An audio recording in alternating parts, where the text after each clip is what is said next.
يميز عجينة الدونات انها تجي كذا متماسكة بس تلزق، وهذا الشي طبيعي.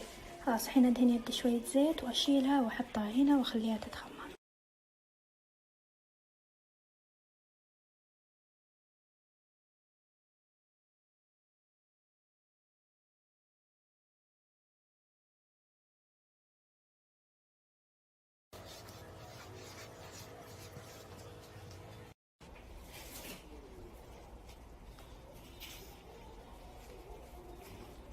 أي كاسة أو صحن عندكم شكلون فيه العجينة، أهم شي تكون بسماكة 1 سنتي، وأي غطا عندكم صغير نفس كذا تحطونه في النص وتشكلون العجينة.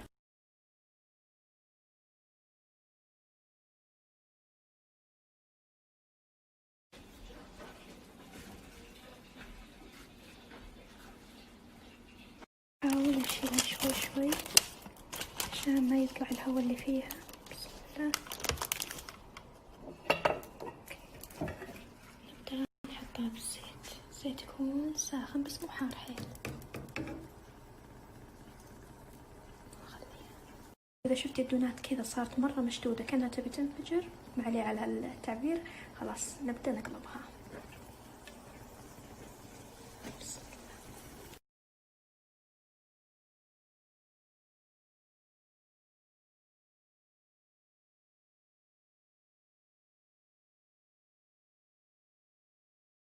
شكلها من الداخل شوفوا كيف هشة مرة لينة.